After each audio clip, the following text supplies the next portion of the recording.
May tanong ako, may 100 pesos ka ba ngayon? Kasi kung meron, baka ito na ang simula ng mas secured financial future mo. Imagine, for that small amount of money na araw-araw mong iipunin, pwede ka nang magkaroon ng healthcare, protection, savings and investment. All in one na. Gusto mo bang malaman paano? Panoorin mo ang buong video na ito. Karamihan talaga sa atin, hindi iniisip ang healthcare. Lalong-lalo na kung bata pa. Yan din naman ako before. Hindi ko inaalam paano magkaroon ng proper healthcare fund, ng insurance, ng savings at investment para sa retirement. Kasi nga, bata pa. Andun yung feeling na healthy, tsaka busy pa sa work, sa career, di ba? At syempre, minsan, kulang din sa budget. Hindi sapat ang sahod. At madalas din talaga, wala talagang kaalaman sa financial literacy. Pero the truth is, mas mura mag-prepare ngayon kesa magbayad ng malaki later. Ibig sabihin, mas maagang mag-invest para sa iyong healthcare savings account ngayong bata pa, mas magandang gawin kesa naman pagdating ng araw, sasabihin, ay sayang kung kailan na matanda at may sakit at na ospital, walang pambayad ng pagpapagamot, syempre mangungutang, mas malaking problema. Kaya nga, dito papasok si Kaiser 3-in-1 Saving Program. Ito yung long-term healthcare saving plan na may kasama ng healthcare, savings, protection or insurance, at syempre, investment. Ito, i-breakdown natin. Short term, ibig sabihin, first 7 years, ito yung period na kung saan nagbabayad ka pa lang. It's up to you na kung monthly ba, quarterly, or yearly. Depende sa plan mo. Meron kaagad na annual check-up benefits, dental benefits, at syempre, hospitalization benefits. At huwag kalimutan, covered ka na rin for your insurance benefit.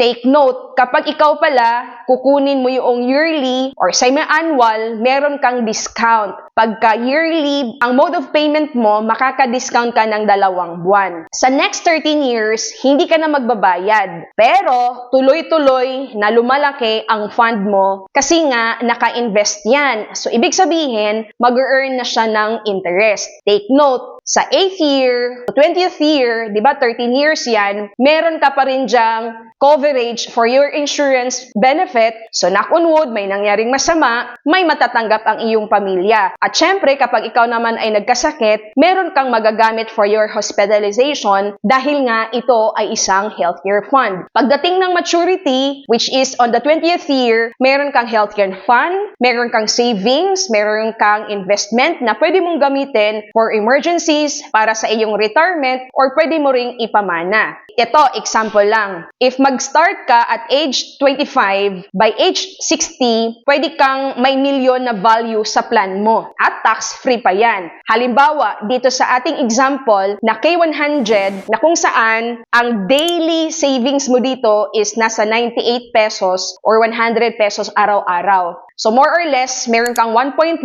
pagdating ng maturity. So, kung nagsimula ka at age 25, by the age of 45, o diba, nag-mature na ang saving program mo. Ito yung mga patunay na marami nang nag-claim ng kanilang maturity sa Kaiser Saving Program. Yes, akala ng ilan, bago lang ang Kaiser, pero hindi. 20 years na po ang Kaiser International Health Group dito sa Pilipinas. And of course, this is a Philippine-based company. Isa po itong HMO or Health Maintenance Organization Company. Tandaan mo, ang Kaiser 3-in-1 Saving Program, meron ka nitong protection or insurance. So, once na na-approve ang iyong policy, nag-monthly ka man, nag-quarterly, or nag-semi-annual ka, or naka-yearly ka, once na meron ka ng approved policy, knock on wood, may nangyaring masama sa'yo, may makukuha na money or insurance fund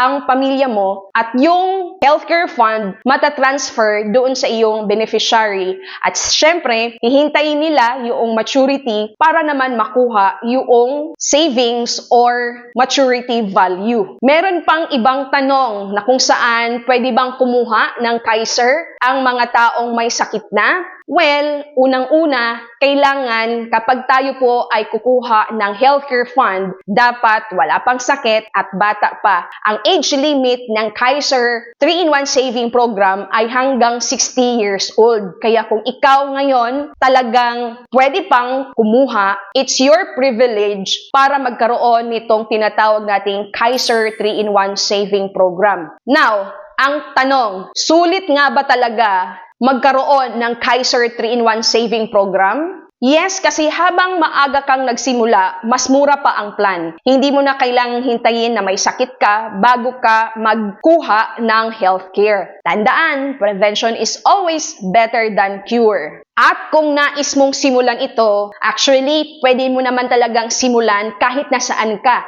Nasa abroad ka, or kahit nasaang part ka ng Pilipinas, madali mo lang itong gawin. Buksan mo yung application form na nasa description box below. Yan yung online process. At kung nais mo naman na magpunta dito sa office, ang main office natin ay dito sa Makati, just let me know kung pupunta ka para personally mag-guide kita. Kaya kung nais mong malaman anong Kaiser Saving Plan ang swak sa budget mo, mag-comment ka lang ng how below para personally mag-guide kita. Huwag mo nang patagalin pa. Simulan ang iyong Kaiser 3-in-1 Saving Program now na.